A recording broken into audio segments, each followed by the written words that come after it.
when I put on my gear and stuff and like get in the go-kart, everything from the outside world kind of goes away. So it's kind of my happy place. Gabe Tesch began his dream of being a race car driver when he was 13 years old. Which sounds young, except for the fact that most drivers start when they're 6 or 7. My first race ever, I got dead last. Like, I was so slow. Second race, I crashed. And then after that, I won 6 races in a row. Just seeing him on the track and knowing where we were versus where he is now, I mean, we just thank God every time we see him get in the car or you know, finish a race. It's like, wow, he's out there living his dream, you know. It was touch and go for a while. Touch and go because when Gabe was 11, he was diagnosed with cancer. The tumor was found in my brain,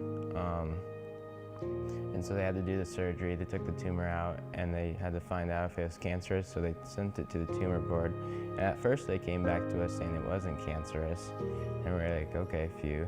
And so we thought we were done, and then they looked at it again, and they're like, oh wait, it is cancerous. I did 48 days of radiation and then 48 weeks of chemo to get rid of all the cancer cells and everything.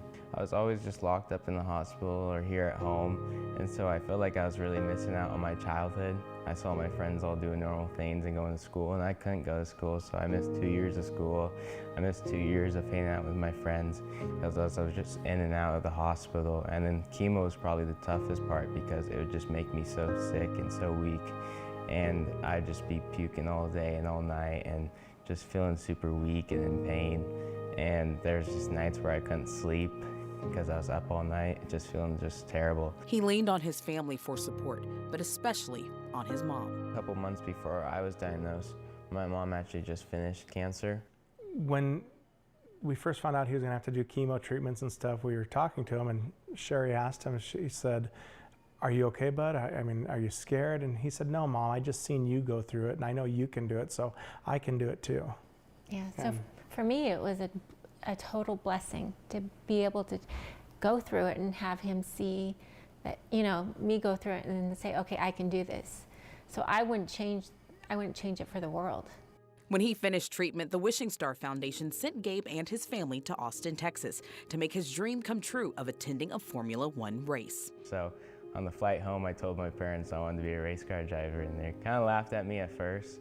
And then I told them that, no, God didn't get me for cancer to do something ordinary. He got me for cancer to do something extraordinary. Well, we kind of thought, you know, he's 13, what 13-year-old kid that just spent a week with his racing heroes at one of the biggest races in the world, you know, that's totally natural, you know, for him to want to be a race car driver. So we kind of chuckled and laughed, and then he got a little upset with us. He said, no, seriously, he goes, God didn't cure my cancer so I could just have a normal life and go to college or take over your business, Dad.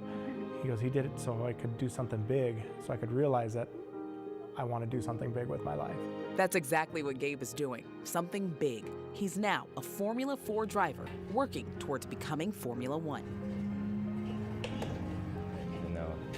I've been down in racing. It's just I gotta keep moving forward and keep pushing and not let those setbacks hold me back. Now Gabe is the star of a new documentary that's coming out in April called Do Something Extraordinary. They're actually holding the premiere right here in Spokane at the First Interstate Center for the Arts on April 13th at 7 p.m. For more information about Gabe or the documentary, you can head over to our website a little later this morning at KREM.com.